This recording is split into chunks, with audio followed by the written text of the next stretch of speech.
Hello friends, আজকে যে ভিডিওটা আমি আপনাদের সাথে শেয়ার করব সেটা একটু অন্যরকম ভিডিও হতে চলেছে। এটা আপনারা দেখছেন যেই জায়গাটা আমি দেখাচ্ছি সেটা হলো শিলংয়ের ফেমাস প্লেস পুলিশ বাজার। আর পুলিশ বাজার পৌঁছে সেখান থেকে হেঁটে হেঁটে আমাদের পৌঁছে যেতে হবে মেঘালয় ট্যুরিস্ট ইনফরমেশন সেন্টার, কারণ সেখানেই আমাদের টিকিট বুকিং করা আছে। আজকে আমাদের ট্যুর হতে চলেছে ডাউকির উদ্দেশ্যে। আর রাস্তায় যাওয়ার পথে এই মাতৃমন্দিরটা পড়ে, যেটা আপনারা দেখতে পাবেন ঠিক ট্যুরিস্ট ইনফরমেশন সেন্টারের পাশেই রয়েছে। এরপর পৌঁছে গেলাম হেঁটে হেঁটে ট্যুরিস্ট ইনফরমেশন সেন্টারে। ট্যুরিস্ট ইনফরমেশন সেন্টারে গিয়ে আপনি দিনের দিন টিকিট বুকিং করতে পারেন, কিন্তু সেটা একটু ব্যস্ততার মধ্যে করতে হয়, কারণ সিট অ্যাভেলেবিলিটির ওপর ডিপেন্ড করে। তো সিট সেদিন নাও পেতে পারেন, সেজন্য আগে থেকে টিকিট বুকিং করে না নেওয়াটাই সেফ। ট্যুরিস্ট ইনফরমেশন সেন্টার পৌঁছে সবার প্রথমে আপনাদের রিপোর্টিং করে নিতে হবে। রিপোর্টিং করা আমাদের কমপ্লিট। আশেপাশের এরিয়াটা দেখাচ্ছি, দেখুন কত গ্রিনারি রয়েছে। আর রাস্তাটা এরকম, এখানে দেখুন একটা বাস এসেও গেছে। এই বাসটাই ডাউকি যাবে, যে সাদা বাসটা দেখা যাচ্ছে।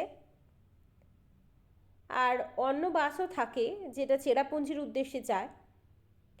আজকে আমাদের ট্যুর মেনলি ডাউকির উদ্দেশ্যে, তো ডাউকিতে এই বাসটাই যাবে। অনেক ট্যুরিস্টরা এখানে ওয়েট করছেন, আমরাও খানিকক্ষণ ওয়েট করে নিলাম। এবার ঠিক যখন 8:20 মতন বাজে তখন সবাই বাসে উঠতে শুরু করলো। আর 8:30 থেকে 35-এর মধ্যে বাস কিন্তু ছেড়ে দেয়। আর বাসে কিন্তু একজন ট্যুর গাইড থাকেন, যিনি আমাদের ট্যুর রিলেটেড ইনফরমেশন শেয়ার করতে থাকেন। তো আমাদের যাত্রা শুরু হয়ে গেল ডাউকির উদ্দেশ্যে। মেঘালয় মানেই যেহেতু মেঘের দেশ, প্রকৃতি কিন্তু খুব সুন্দর অকৃপণ হাতে সাজিয়েছে মেঘালয়কে। সেই সৌন্দর্য উপভোগ করতে করতে সকাল সকাল রওনা দিয়ে দিলাম ডাউকিতে। আজকে ডাউকি ট্যুরের ফার্স্ট যে ভিউ পয়েন্টটা আমরা যাচ্ছি সেটা হলো ক্যানিয়ন ভ্যালি ভিউ পয়েন্ট। মোটামুটি 1 ঘন্টা থেকে 1 ঘন্টা 15-20 মিনিট মতন টাইম লাগে এখানে আসতে। ডিপেন্ড করে কতটা জ্যামের সম্মুখীন হতে হয় সেটার উপর। বাস এক জায়গায় থেমে গেছে, বাস থেকে নেমেও পড়েছি, এবার আশেপাশটা ঘুরে দেখাচ্ছি। আর ভিউ পয়েন্টে তো অবশ্যই দেখাবো যে কেমন দেখতে লাগছে। ভিউ পয়েন্টে পৌঁছে সবার প্রথমে সংগ্রহ করে নিতে হবে টিকিট। 20 রুপিস করে পার পার্সনের জন্য অ্যাডাল্টদের ক্ষেত্রে, আর বাচ্চাদের জন্য 5 রুপিস করে চার্জ আছে। তবে টিকিট কিন্তু ওরা দিচ্ছে না, শুধু টাকাটা নিয়ে নিচ্ছে। এবার সিঁড়ি দিয়ে উপরে উঠে আসলাম। উপরে উঠে এরকম ভিউ দেখতে পাচ্ছি। চলুন আরও খানিকটা উপরে উঠে দেখি এই ভিউ পয়েন্ট থেকে কেমন দেখা যাচ্ছে। যেদিন আমরা গেছিলাম সেদিন কিন্তু লাকিলি আকাশটা খুব পরিষ্কার ছিল, হালকা মেঘ আকাশে দেখতে পাচ্ছেন, কিন্তু রৌদ্রোজ্জ্বল দিন হওয়ার কারণে ভিউ পয়েন্টটাকে খুব ভালোভাবে উপভোগ করা গেছে। প্রকৃতির সৌন্দর্য তো তেমনভাবে ভাষায় বলা যায় না, তবু আপনারা সেটা উপভোগ করতে থাকুন, আমি আর কথা বলছি না।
ভিউ পয়েন্ট তো দেখা হলো বেশ খানিকক্ষণ ধরে, নিয়ার অ্যাবাউট 20 মিনিটস মতন টাইম দেওয়া হয় এই ভিউ পয়েন্টটা ঘুরে দেখার জন্য। ঘুরে দেখা হয়ে গেলে সকলেই ব্যস্ত ছোট ছোট ভিডিও ক্লিপস নিতে আর অনেক অনেক ছবি তুলতে। আমরাও বেশ কয়েকটা ছবি তুললাম, ছোট ছোট ভিডিও ক্লিপস নিলাম, আপনাদের সাথে শেয়ার করে দিলাম সেগুলো। এবার আবার বাস চলতে শুরু করলো। তখন মোটামুটি 10:30 বেজে গেছে।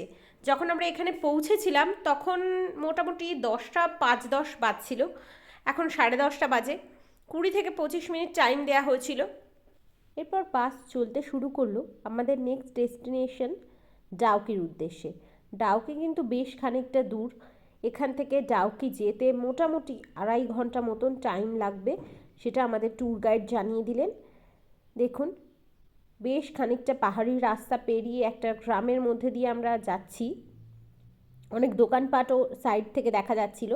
প্রায় ডাউকি পৌঁছে গেছি আমরা। যে সবুজ সবুজ জলটা মাঝে মাঝে ভিডিও ক্লিপিংয়ে আপনারা দেখতে পাচ্ছেন, সেটা কিন্তু ডাউকি নদীরই জল। এবার এই ব্রিজটা ক্রস করে আমাদের ওপাশে যেতে হবে। ব্রিজটা ক্রস করে আমরা যখন যাচ্ছি তখন কিন্তু এই রিভারটা দেখা যাচ্ছে। অ্যাকচুয়ালি রিভারটার নাম কিন্তু ডাউকি নয়, রিভারটার নাম হলো উঙ্গট। যে গ্রামটা আমি দেখালাম সেই গ্রামটার নাম ডাউকি। ডাউকি গ্রামের মধ্যে দিয়ে কিন্তু এই উঙ্গট রিভারটা যায়। আর এই উঙ্গট রিভার বছরের একটা নির্দিষ্ট সময়ের জন্য জলটা কিন্তু স্বচ্ছ হয়ে যায়। এখানে সিঁড়ি আছে, বাস যেখানে থেমেছিল সেখান থেকে হাঁটা পথে আমরা খানিকটা দূর এসে গেলাম। আর তারপর সিঁড়ি দিয়ে নেমে দেখতে পেলাম অনেক নৌকার সারি। সেখান থেকে একটা নৌকা বুকিং করে নিলাম। নৌকার চার্জ কিন্তু 800 রুপিস করে। প্রত্যেকটা নৌকায় 3 জন করেই হায়েস্ট উঠতে পারবেন। আমরা 2 জন ছিলাম, দুজনে মিলে একটা নৌকা বুকিং করে নিলাম আমরা। যেহেতু আমরা সানডে দিন গেছিলাম, সানডেতে কিন্তু টাইমিংটা একটু আলাদা হয়ে যায়, আধা ঘন্টা মতোই ওরা নৌকায় নদীতে আপনাকে ঘোরাবে। আর যদি অন্য কোনো দিন যান উইকডেজে, তাহলে কিন্তু 45 মিনিট মতন টাইম দেওয়া হয়। সামনে একটা দ্বীপ মতন আছে, সেখানে 10 থেকে 15 মিনিট ওরা হল্ট করে। বাকি তো আসা যাওয়ার জন্য যতটুকু টাইম আছে সেটা আধা ঘন্টাই থাকে। এই উঙ্গট রিভার এর স্পেশালিটি হলো এটা এশিয়ার মধ্যে একমাত্র স্বচ্ছ জলের নদী। তবে সারা বছর কিন্তু জল এখানকার স্বচ্ছ থাকে না, বর্ষাকালে মেনলি জলটা ঘোলাটে হয়ে যায়। স্বচ্ছ জল আমি দেখাচ্ছি কত ক্রিস্টাল ক্লিয়ার। আর এই যে গ্রিন দেখতে পাচ্ছেন জলে, সেটা হচ্ছে এই আশেপাশে যে সবুজ এ ঘেরা যে জঙ্গল রয়েছে সেটার কালারটা রিফ্লেক্ট করছে, সেজন্য গ্রিন দেখা যাচ্ছে। একদম কাছ থেকে দেখলে কিন্তু এটা স্বচ্ছ জলের নদী। তো চলুন এটার ভিউ এনজয় করতে থাকুন।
রিভার, এই রিভারের ওপরে একটা ব্রিজ আপনারা দেখতে পাচ্ছেন।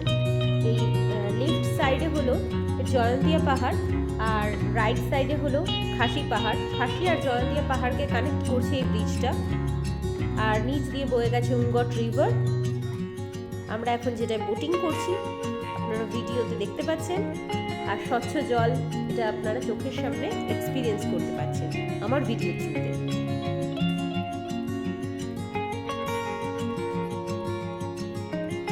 নুড়ি পাথরগুলো পর্যন্ত স্পষ্ট দেখা যাচ্ছে, এমনকি আমরা যখন গেছিলাম তখন নিচে যে মাছগুলো ছিল সেগুলো পর্যন্ত স্পষ্ট দেখা যাচ্ছিল।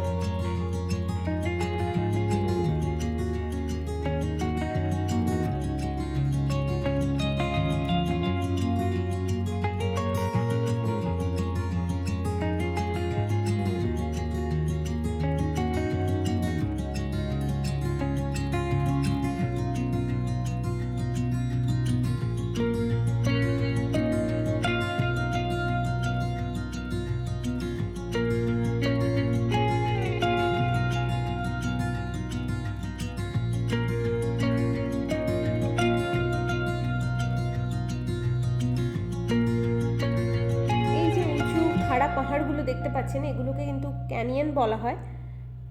আর যেহেতু উঙ্গট রিভারে বোটিং করার সুযোগ হয়েছে আমাদের, আর বোটিং করার সময় ক্যানিয়নগুলোর একদম ধার দিয়েই নিয়ে যাওয়া হয় বোটগুলোকে, যাতে ক্যানিয়নগুলোকে অনেক কাছ থেকে উপভোগ করা যায়। দেখুন জলটা কি সুন্দর লাগছে। অ্যাকচুয়ালি প্রকৃতি এত সুন্দর তাকে তো আর ভাষায় বর্ণনা করা যায় না, যেটা আমি সবসময় সব ভিডিওতে বলি, প্রকৃতি সত্যিই সুন্দর আর প্রকৃতিকে কখনোই ডেসক্রাইব করা যায় না ভাষায়। ক্যানিয়নের পাশ থেকে যাচ্ছি, কিছু লোক কিন্তু এখানে মাছও ধরছে বিভিন্ন জায়গায় বসে বসে, দেখতে ভালো লাগছে। এখানে কিন্তু নদীটা বেশ গভীর, ওপরে ব্রিজটা দেখুন কি সুন্দর লাগছে।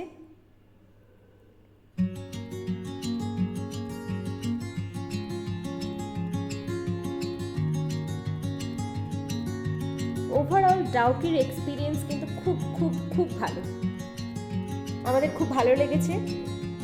আধা ঘন্টা বোটিং করার পর বোট থেকে তো নেমে গেছি। এখন যেটা দেখাচ্ছি দেখুন, এই যে পাথর দিয়ে সুন্দর করে সাজানো রয়েছে, এটা কিন্তু ইন্ডিয়া আর বাংলাদেশের বর্ডার এরিয়া। ওপাশে যেটা দেখাচ্ছি এখন সেটা হচ্ছে বাংলাদেশ, আর এপাশে আমরা দাঁড়িয়ে আছি ইন্ডিয়ায়। বাংলাদেশ থেকে কিন্তু অনেক বিক্রেতারা ছোট ছোট ঠোঙায় করে ঝালমুড়ি, আচার এইসব ইন্ডিয়ায় এসে বিক্রিও করছেন ট্যুরিস্টদের কাছে। দেখে ভালো লাগলো, নতুন একটা এক্সপিরিয়েন্স হলো। ওভারঅল ডাউকির ট্যুর খুব ভালো লাগলো আমাদের। এবার বাসে চেপে বসলাম নেক্সট ডেস্টিনেশনের জন্য। নেক্সট ডেস্টিনেশন হলো মাওলিনং ভিলেজ, যেটা এশিয়ার ক্লিনেস্ট ভিলেজ। বাসে চেপে মাওলিনং যাওয়ার পথে রাস্তায় কিন্তু রিওয়াই লিভিং রুট ব্রিজ পড়েছিল, যেটা আমরা পরে কভার করব। বাস এখন ওখানে থামছে না, পরে আমরা ওখানে যাব। এরপর বাস চলতে শুরু করলে মোটামুটি আধা ঘন্টা থেকে 40 মিনিট টাইম লাগলো। তারপর আমরা পৌঁছে গেলাম মাওলিনং গ্রামে। মাওলিনং গ্রাম এশিয়ার ক্লিনেস্ট ভিলেজ, এটাই এখানকার স্পেশালিটি। আর এখানে কিন্তু 100% লোক যারা আছেন তারা সকলে শিক্ষিত, এটাও এখানকার একটা স্পেশালিটি। মাওলিনং পৌঁছেই সবার প্রথমে কিন্তু টিকিট সংগ্রহ করে নিতে হবে। ইচ পার্সন অ্যাডাল্টদের ক্ষেত্রে 20 রুপিস করে চার্জ আছে। এই যে টিকিটের অর্থটা সংগ্রহ হয়, এটা কিন্তু গ্রামের উন্নতিকল্পের জন্য ইউজ করা হয়। গ্রামে পৌঁছেই সকলে কিন্তু লাঞ্চ করার জন্য ছুটে গেছে। দুটো একটা দোকানই কিন্তু ওই দিন খোলা ছিল, আমরা সেখানে চান্স পাইনি, তো গ্রামটাকে আগে এক্সপ্লোর করতে চলে গেলাম।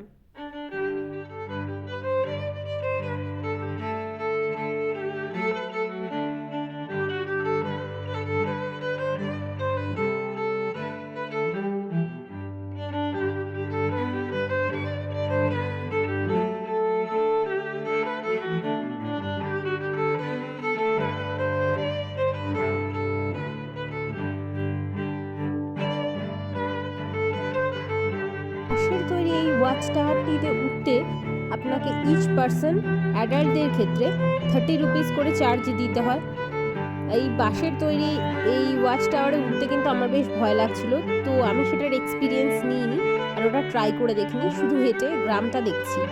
গ্রামটা কিন্তু বেশ পরিষ্কার, আর চারিদিকে বাঁশের তৈরি ডাস্টবিন রাখা আছে।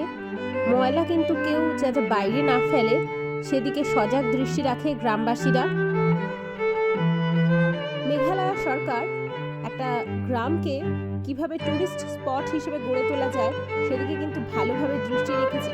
গ্রামটা কিন্তু সাধারণ গ্রামের মতো, কিন্তু স্পেশালিটি হচ্ছে খুব পরিষ্কার। রাস্তাঘাট দেখছেন কীরকম পরিষ্কার, তেমনি সাজানো গোছানো, প্রত্যেকটা বাড়িতে গাছগাছলায় ভর্তি, তার সাথে ফুলের গাছ। রাস্তা দিয়ে চলতে চলতে তো অনেক কিছুই দেখতে পেলাম, এমনকি এটাও দেখতে পেলাম যে এখানে যে ড্রেনেজ সিস্টেম আছে সেটাও কিন্তু যথেষ্ট ভালোভাবে মেনটেন করা হয়, যাতে কোনোভাবে ওয়াটার ব্লকেজ হয়ে কোনো রকম বিপত্তি না হয় সেদিকে কিন্তু সর্বদা দৃষ্টি রাখেন গ্রামবাসীরা। এখানে এসে নিরিবিলি পরিবেশে যদি সময় কাটাতে চান তাহলে হোমস্টেরও ব্যবস্থা আছে। গ্রাম দেখা মোটামুটি শেষ, এবার লিভিং রুট ব্রিজে যাব, সেখানে গিয়ে একবারে দেখা হচ্ছে। মাউলিরং গ্রাম থেকে বেরিয়ে মোটামুটি 10 থেকে 15 মিনিট বাসে আসতে টাইম লাগলো। পৌঁছে গেলাম লিভিং রুট ব্রিজ। সিঁড়ি দিয়ে নামতে হচ্ছে, সিঁড়ি দিয়ে বেশ কিছু সিঁড়ি দিয়ে নামতে হবে। এখানে এক জায়গায় টিকিট কাউন্টার আছে, সেখান থেকে টিকিট সংগ্রহ করে নিতে হবে। পার অ্যাডাল্টদের জন্য চার্জ 40 রুপিস করে। মাউলিনং গ্রামের ক্ষেত্রেও কিন্তু টিকিট চার্জ লেগেছিল, সেটা 20 রুপিস করেছিল ইচ পার্সন, যেটা আমি হয়তো ভিডিওতে মিস করে গেছি, তাই এখানে শেয়ার করে দিলাম। এখানে কিন্তু সিঁড়িগুলো এরকম এবড়ো খেবড়ো টাইপের আছে, একটু সাবধানতার সাথে নিচে নামতে হবে। এরকম এবড়ো খেবড়ো বেশ কিছু সিঁড়ি পেরিয়ে তবেই লিভিং রুট ব্রিজে পৌঁছতে পারবেন। মোটামুটি 180টা সিঁড়ি কিন্তু ক্রস করতে হয়। আমি যখন ফিরে আসছিলাম তখন গুনেছিলাম, মোটামুটি তাহলে আসা যাওয়া মিলিয়ে আপনাকে 300-350 সিঁড়ি ক্রস করতে হবে। তো যদি হাঁটুর প্রবলেম থাকে তাহলে এটা অ্যাভয়েড করতে পারেন, তবে সৌন্দর্য উপভোগ করতে চাইলে একটু কষ্ট তো করতেই হবে। এই দেখুন, এগুলো হচ্ছে রাবার গাছের শিকড়, যেটা দিয়ে মেনলি এই লিভিং রুট ব্রিজ তৈরি করা হয়েছে। আর এই যে বাঁশের স্ট্রাকচার দেখছেন, মেবি ভবিষ্যতে এখানে ডাবল ডেকার রুট ব্রিজ তৈরি করা হবে, সেই জন্যই হয়তো বা রাখা রয়েছে। আর এরকমভাবেই দেখুন, বাঁদিকে একটা গ্রাম রয়েছে আর ডান দিকে রয়েছে আরেকটা গ্রাম। এভাবে রিওয়াই নদীর ওপর রবার গাছের শেকড় দিয়ে তৈরি করা এই ব্রিজের মাধ্যমে এই দুটো লোকালয়ের মানুষ নিজেদের মধ্যে কানেক্টেড থাকে। যে নিচে নদী রয়েছে সেটা হচ্ছে রিওয়াই নদী। যেহেতু এখন বর্ষাকাল নয়, শীতের পরে গেছি, সেজন্য বেশ শুকনো রয়েছে। আর এই ব্রিজটি কিন্তু খুব রিসেন্ট তৈরি করা ব্রিজ নয়, এটা কিন্তু ম্যানমেড ব্রিজ। আর খাসি উপজাতির লোকেরা আজ থেকে মোটামুটি 300 বছর আগে এই ব্রিজটা তৈরি করেছিলেন। আমি যেটা বললাম যে দুটো গ্রামের মধ্যে কানেক্টেড থাকার জন্য এই ব্রিজ তৈরি করেছিলেন, রবার গাছের শেকড় দিয়ে তৈরি করা হয়েছে। ওই জন্য যখন আপনারা যাবেন তখন দেখতে পাবেন যে রবার গাছের শেকড়গুলো দিয়ে কিভাবে ব্রিজটা তৈরি করা হয়েছে। যত দিন যাচ্ছে শেকড়গুলোর সংখ্যা আরও বাড়ছে, ততটাই বেশি পোক্ত হচ্ছে এই bridge. Riwai living root bridge ঘুরে দেখা কমপ্লিট। এবার সিঁড়ি বেয়ে উপরের দিকে উঠে যাচ্ছি, বাস আমাদের জন্য ওয়েট করছে। বেশ কয়েক ঘন্টার বাস জার্নি করে পৌঁছে গেলাম শিলংয়ের পুলিশ বাজার। পুলিশ বাজারেই বাস থেকে নেমে গেলাম। পুলিশ বাজার কিন্তু এই সময় খুব সুন্দর করে সাজানো হয়েছে, কারণ সময়টা ছিল ক্রিসমাসের সময়। প্রত্যেক বছর এরকমই সুন্দর করে পুলিশ বাজারকে সাজানো হয়। দেখুন, পুরো রানীর মতো লাগছে। পুলিশ বাজারের কিছু ক্লিপিংস আমি আপনাদের সাথে শেয়ার করলাম। আজকের ভিডিওটা এখানেই শেষ করছি, আবার দেখা হবে নতুন কোনো ভিডিও নিয়ে। ততক্ষণ পর্যন্ত আমার পুরনো ভিডিওগুলোকে সাপোর্ট করবেন, ভালো লাগলে লাইক শেয়ার করবেন।